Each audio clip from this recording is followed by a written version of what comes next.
I keep talking about giving detailed tutorials for beginners, yet I keep defying one thing. I keep using products that beginners cannot afford. I mean, if I'm being realistically honest, I could not afford this product till 4 years down the line, 5 years down the line of my career. I couldn't afford it. So I feel like I'm doing injustice. So let's create this gorgeous glam with Nigerian brands and drugstore products.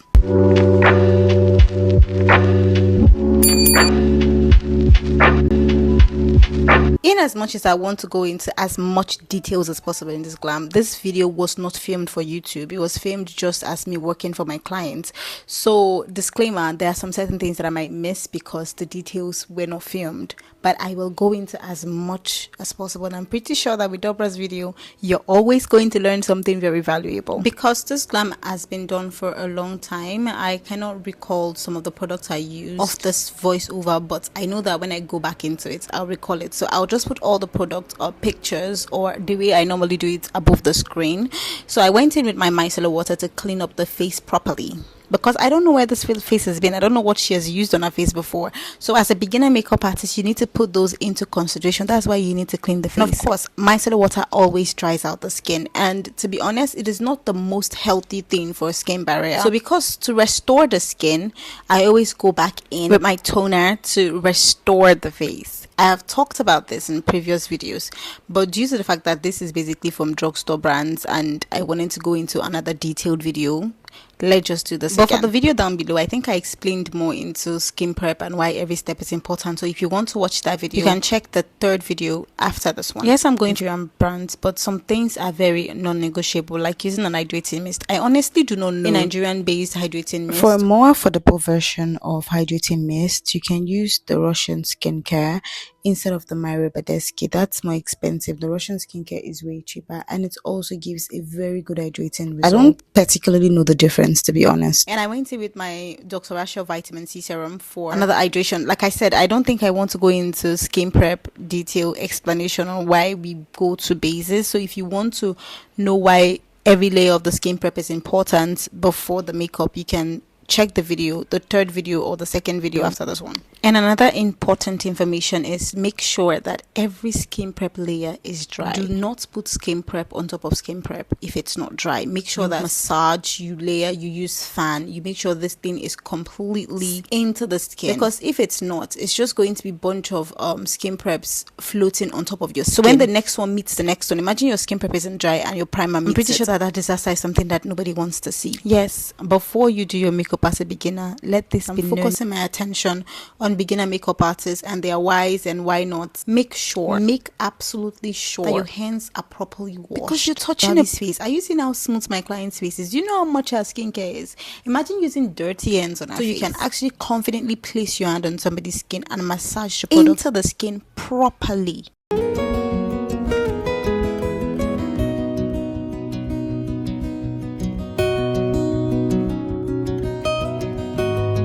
For moisturizer, I use the mismetics one, basically because I do feel like the Blossom moisturizer is kind of oily. So if I'm working with somebody that I know that the person's skin is very dry, then I can pick up the Blossom, but use the mismetic one because I feel like it has a bit more control with its oil than the Blossom one. I don't know if this is a difference that I'm the only one who has noticed. I mean, I can always learn from you. So please, if you've actually noticed this difference, please help me type below in the comment section. I've seen people raving about the Blossom one. I mean, I love it. In Nigerian weather and Nigerian skin tones and the fact that we have lots of oily skin people or combination skin people, I do always lean towards the mismetics rather than the Blossom. And of course, we have to massage that thoroughly into the skin.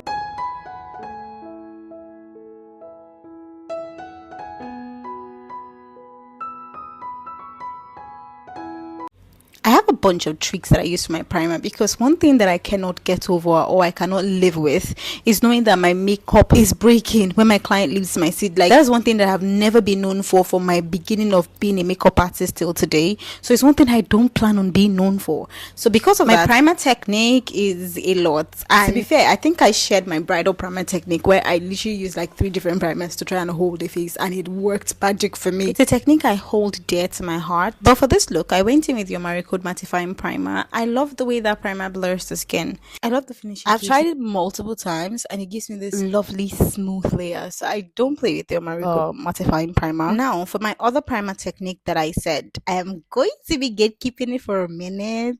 I mean, I know I don't gatekeep. I know, but I am going to gatekeep that one small, just small. Only small. That technique is the holy grail because your makeup ain't gonna move. It is very important to blend your primer evenly into your skin. So I like to use my hand. I have my big fan literally facing her right now. You can see our hair string moving. Please do not put primer under the eyes. I'm pretty sure that I've said this in a couple of my videos. Your moisturizer goes in heavily. That is your under eye primer. I have not gotten into the culture of eye cream yet, and I'm probably going to get into that really soon. I will test that out and let you know how that works.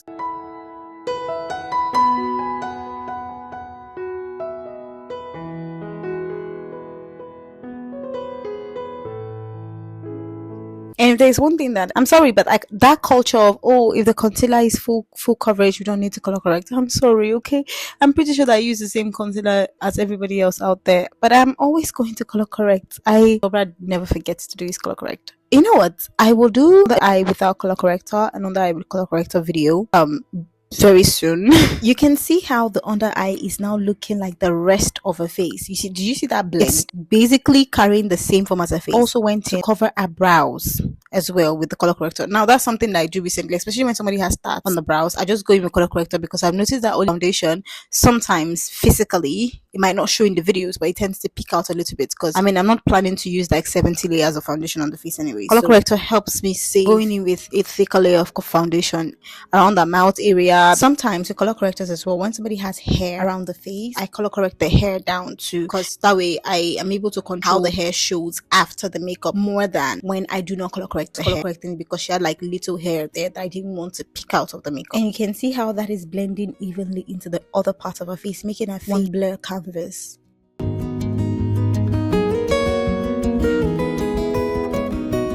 To be honest, it's up until this part of the video that I realized that I used my one layer makeup technique. One thing that we are sleeping on as makeup artists is on the painting. The good, I promise you, the good that comes with applying your contour, your blush, your concealer before your foundation. How less becomes more. The reasons why this is the better technique: number one, it is faster. It is faster than going over with your foundation first, and this gives you the ability to use smallest amount of foundation to circulate in the face, overall just leaving you with less products on the face. So, and another thing I do, this I am supposed to gatekeep, but because I love you guys, see the brush I use in applying this concealer, I'm going to leave it and keep it, and I'm going to do something with it later. I hope I did it in this video. Like I said, it was not for a YouTube video, but I'm going to do something with it later, and if I don't do it on this video, I'm going to tell you about it next time. For concealer, I use the brightening shade before I go in with the concealing shade. What I do is I apply the 4 shade lighter concealer, and then I over it on top of it with a 2 shade lighter concealer, and then I blur it into her face so I don't get that white cast line. So the brighter concealer stays under and the lighter concealer stays at the edges. I also still mix it into the concealer with that technique I said I was going to show you later. If you're familiar with my old videos, you'd understand that I do not like to keep concealer on the face for it to dry. Now the reason why I never did that originally was because whenever I keep concealer on the face, it tends to give me a line that it's very difficult for me to blend because that line dries down. So to prevent that, I always go in with the fluffy brush now to blend out the sides so I do not get that line and I still get the extra coverage that comes with leaving my concealer to dry on the face. See what I'm doing here? Fading the concealer line into the skin. Least I forget to mention, for the concealer, I am going in with Avour concealer. That is my goat.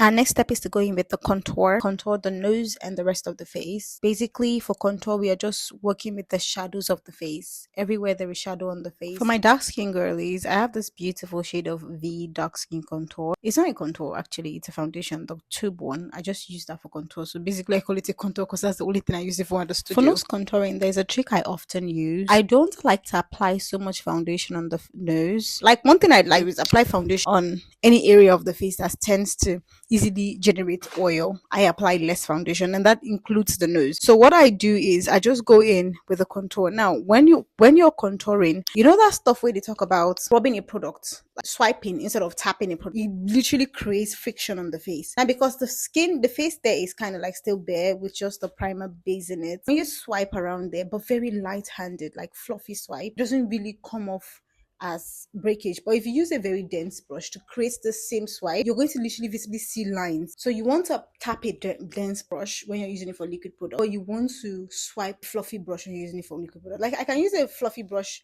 to apply foundation, and I will not tap it, I will swipe it in a very light airbrush like motion on the skin. That will give me control over the brush. Just going in to contour the rest of the face.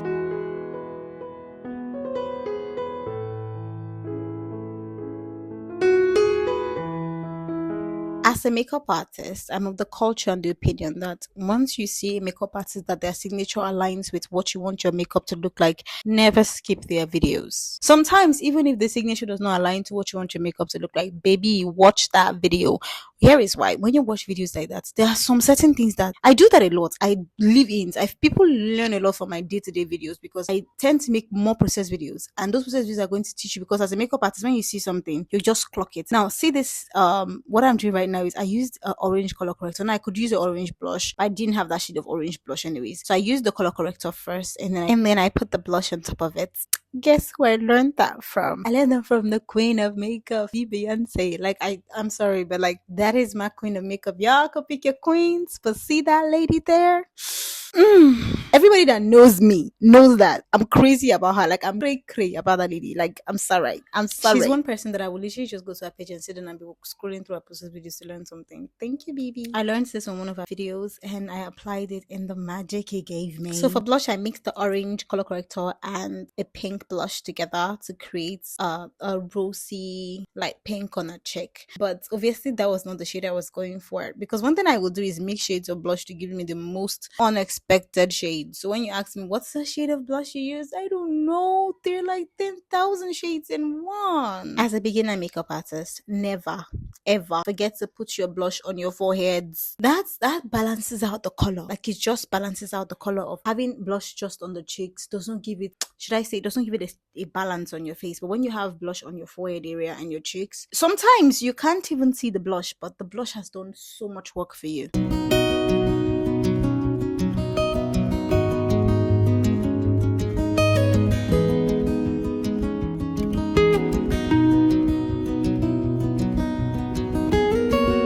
I need you to echo this with me. Never, I repeat, never ever put a foundation on a client's face without testing it multiple times on the neck. Again, never ever put foundation on a client's face without testing it multiple times on the neck to make sure that it does not give you oxidation. Because sometimes when you put a product on the neck and you leave it to sit for a minute, it dries down and gives you a different color. So check all those things out. Don't just say, oh, I tested the product, it was okay, and then when I put it on the face it became yellow or it became darker or it became cool toned. Yes, foundation needs a minute to sit into the skin before you can actually tell. So always put your foundation on the neck, test it out, give it a few seconds, let it sit, go back in, try it out again. One thing I even normally advise is before the entire skin processes, like do your foundation test. But that's if your foundation is not so much fine, because it's going to dry. But since I'm a girly that uses makeup mixer all the time, I really don't mind. Sometimes I mix it down, and when I'm done, I use my makeup mixer to like revive the foundation again, even if it's dry. Let's talk about makeup mixers for a minute. What makeup mixer will do for you? Makeup mixers are just not just for foundation, especially the Yanga and Esther one. I've talked about this.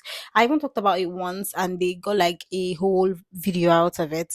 They did not pay me. They didn't even send me product show. For this free PR I'm doing for this Yanga and Esther, you people should come and start paying me, because I don't understand. One thing that the Yanga and Esther makeup mixer does is it not just only serves as something that liquidates your foundation for you to be able to blend it easily, it also has a grip. You see that when you put an Yanga and Esther foundation mixer on a plate and you leave it and the foundation dries into that, serves as another layer on top of your foundation. Trust me, that's another layer of primer. It's just more like mixing primer with your foundation at the same time. And honestly, I don't think I've done makeup without makeup mixer in the past 2 years.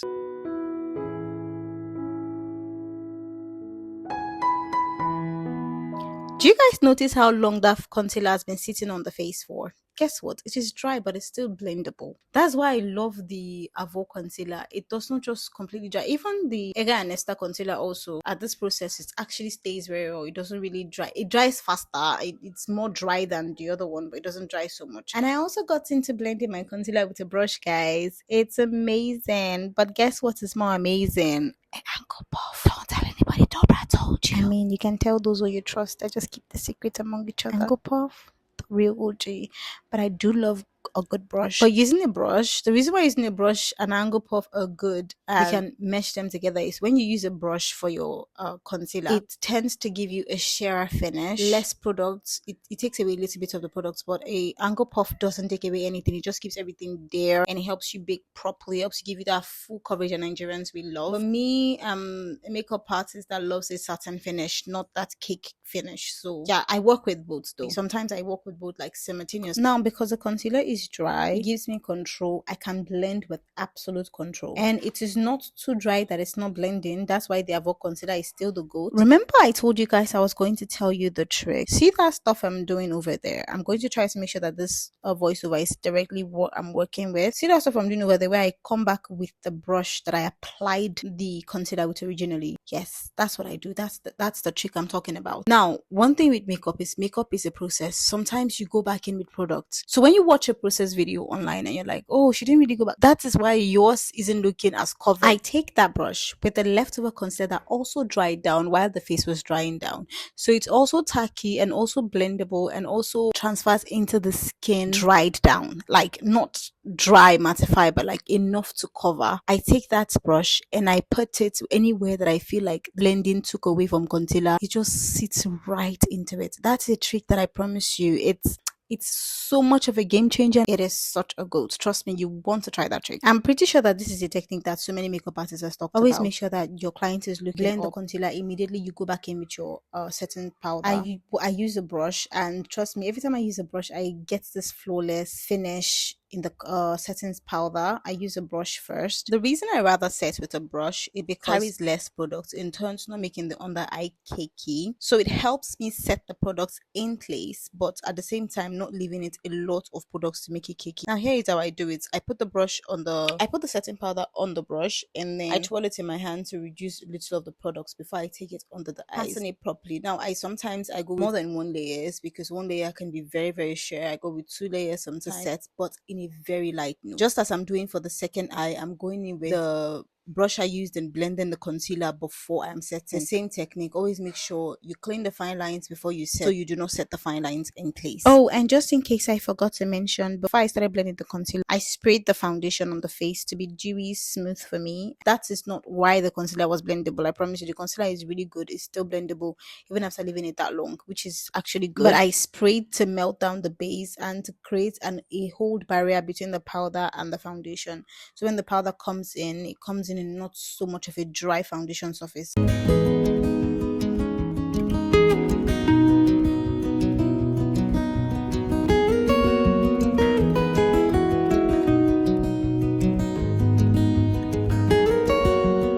Went in with a powder bronzer to set the contour in place and to add warmth to the face. Everywhere that we basically contoured or bronzed, we just went over there with to further sculpt and define the face.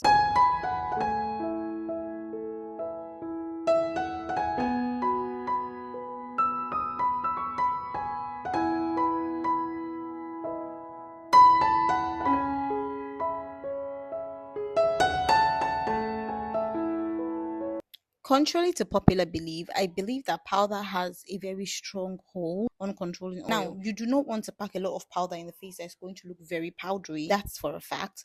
And another thing, to put less powder in the face that is going to prevent the powder from holding onto the foundation. I do believe that it should be like a 50-50 cut. There should be cutoff point. And I have been able to do that cutoff point, but I've not been able to know how to explain it in words. But when I'm working on a face, I know when to stop with my powder. Also, powder is a form of correction for me as well. Like you see the powder I'm going in with, I always make sure that I test the powder on the neck before I bring it to the face. When I mean powder is a form of correction for me, sometimes when you apply these products, all those products on the face, it tends to leak into blush or into foundation areas. Powder is a very strong means to be able to correct all those tones on the face. So no, I don't use one particular powder in the entire face. Blur. So I go with the powder that I need to go with at that particular spot. Just like correcting any place that I feel like, oh, this place could be slightly darker, this place could be slightly brighter. So I work around the face with different forms of powder, mixing some, using some on their own, just to make sure that I get that balance that the face that I've already applied needs. Now let's bank on this theory for a bit. Skin prep is all liquid. Primer, liquid. Foundation, contour, everything liquid. The only thing that comes into this face to hold all these things down is powder. I mean, if you like the dewy, cute finish, then that's you. But me, I love a satin finish.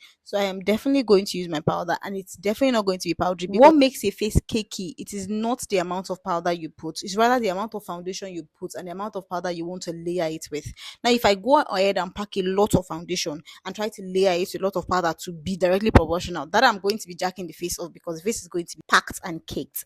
But if I go in with a reasonable amount of foundation, which means I have to go in with the amount of powder that is going to be proportional to that foundation, which is making the face not cakey, rather helping the foundation dry out in the face so it stays in place, in turns giving you that satin finish. Like I said, I'm not going for a very matte look. I am not going for a dewy finish. A satin finish is always going to be my makeup.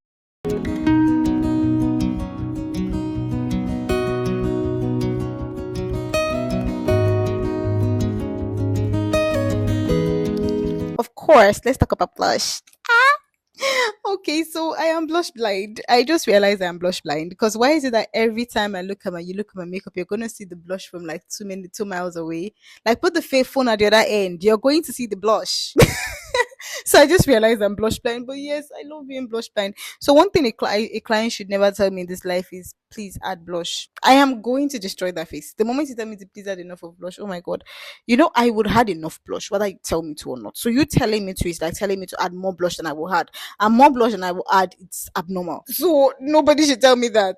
So yes, I am blush blind. And yeah, I went in with the blush under the eyes. Like I put the lighter shade of blush under the eyes, and then put a darker shade of pink at the higher points of the cheek. So yeah, when it comes to blush, and of course I went over with the brush around the forehead area, which is creating color in the entire face. And don't forget the tip of the nose as well. Cute finish, like all these things in makeup, they are necessary. They are what pulls the look together. You might not know it, you might not understand it, but they are what pulls the entire look together.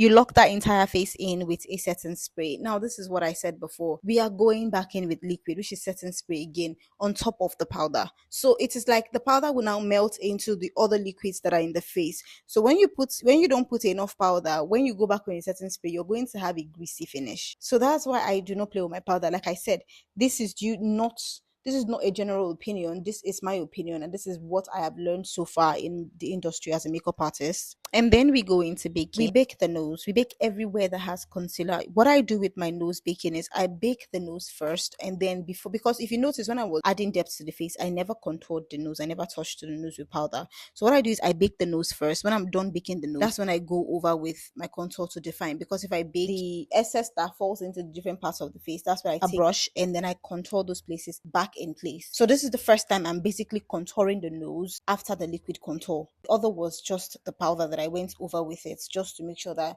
it does not crease or move when I'm going in with the setting powder. But do not forget, when I was setting the face, I did not just set the under eyes, I set the nose as well. So this particular time, I'm baking everywhere that there is concealer. Calm down, take your time in the sculpt. While we're baking the nose, I'll just give you this. When you're doing makeup, you do not want to rush it. You don't want to be agitated. Now, when you're a professional, if I'm rushing a face, sometimes the faces that I rush are the finest. But when you're not a professional, you don't know where to place things. No matter how much I rush a face, my routine is instamped in my head, so I'm rushing with the routine. But when you're rushing without a routine and you're just trying to hurry, and you're just learning, this takes a lot away from you, because as a beginner you don't even have a routine you're standing by, so you're rushing with no clue what you're doing. But with someone with a routine and a clear path on knowing what they're doing with makeup, even if they are rushing, they know exactly what they're going for, they know the next thing they are doing. So as a beginner, give yourself time. If you're getting clients, tell your clients the time frame that you can work with, so you comfortably, calmly work. Then when you grow, you grow with speed. You start working faster. You start testing yourself to work faster. And then I went in with a setting powder to bake. And when I'm baking, one thing I do is I first of all sculpt out the nose to give the illusion of a smaller nose before I bake the rest of the face.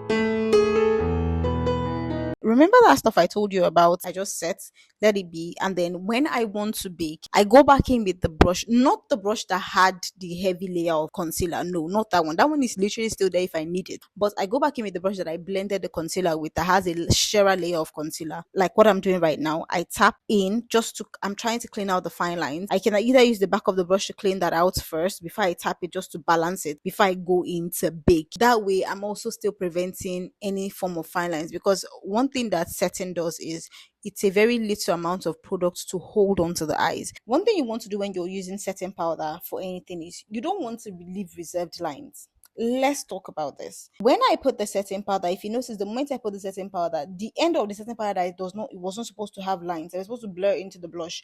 I dusted that off immediately. I didn't dust off the products completely. See where the line starts, I dusted it off immediately. The reason is because if you don't dust it off, it's setting powder. It's meant to set. And if it sets in place, you end up having one weird map between your blush and your setting powder, one weird line that you'll be blending forever, and it feels like the universe is against you. That's the mark that wants to kill you. If you notice, if you watch makeup videos, that mark is in like 70% of makeup videos. You know why? Because they do not blend it. So what I do is I believe in the statement blend as you go. You see what I'm doing right now? The places that I do not want to have line, I will blend it immediately because I'm not open for the setting powder to settle in those places. Especially when it comes to between the setting powder and the blush. There is always this line that creeps me out when I see it in videos where there's like a line breaking these two. That particular part is where you need to completely set. And I'm really hoping that a lot of people see this video because I am putting so much work in explaining this. So if you've watched this video to this point, I need you to share this video to somebody that you know needs it, because this is like a paid makeup class. And you know that's what Dobra is always going to give you. So don't skip me. Do not skip me. Because the moment I get monetized, people will get sick of me. I am sick of making videos and spending this much effort explaining for me not to be monetized. So you guys should not skip me. Share this video. You're not the only one to watch this video. Share this video to as many people you know that will need it as possible, because I am teaching from my heart and I'm pouring out every knowledge I know. This should be a paid class. Both of us know it.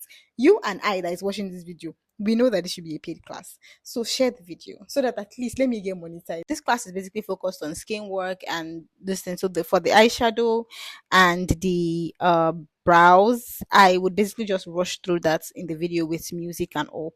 And again, I know you guys want a proper updated tutorial on my brows. I will give it. I will give a proper updated tutorial on my brows very, very soon. You know what? Once I get monetized, that's going to be my monetization gift to you people. I'm going to put in everything. I'm going to explain every crook and corner of my brows so you can understand my brows. I promise. For this client, she didn't want her brows to be shaped, so we just worked with the motion of our brows as best as possible. And I loved it, to be honest with you. But I mean, if I shaped her brows, I'll probably do a different type of brows for her. But the brows entered the look so much, it was so good.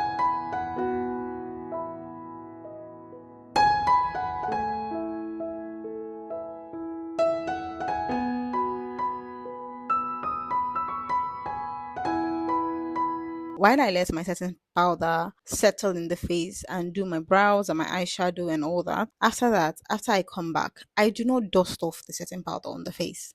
Rather, I use my beauty blender and I spray it with a dewy setting spray. Mind you, dewy, not mattifying. A dewy setting spray. And you see what I'm doing over there? I just go over with it. So now the extra powder that was under the eyes just melted into the skin. And I did that with the entire face to settle the powder, all the powder products that I put into the face properly.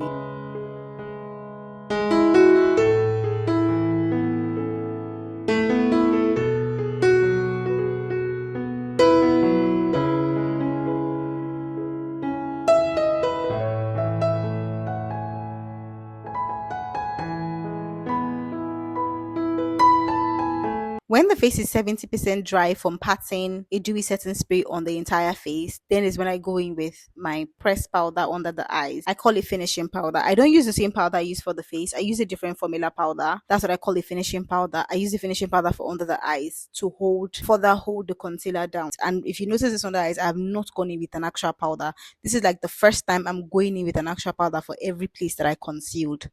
This is the finishing touches. I use a bright powder, and at the same time I try to use a powder that is not so bright that is looking white. It's still going to simmer into the face.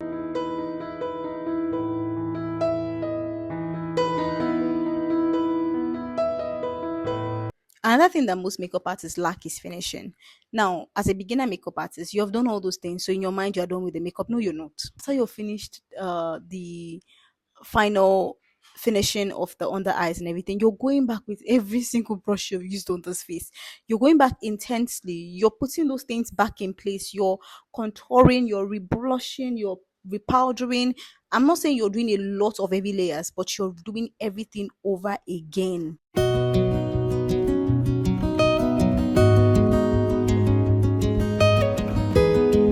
For my signature nose, I use a shimmer for the center of the nose, and for the tip of the nose. That is just where I put my shimmer and the chin, and then I use a cheek glaze for the cheek and the foreheads to give you that shine.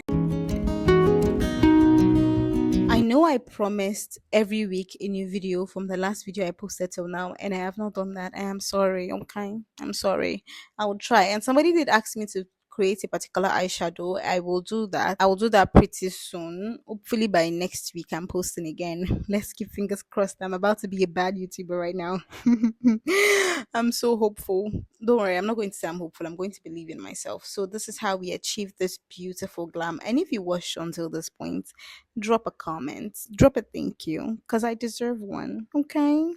And don't forget to share this video because I need to get monetized. Thank you very much for watching. See you in my next video. And always ask the video you need. And Dobra is going to get into it. She might not get into it for the next one, but she is piling up a list to make the videos you need for you. Thank you so much. All right. Thank you to this, my beautiful client, for sitting pretty as well. Bye.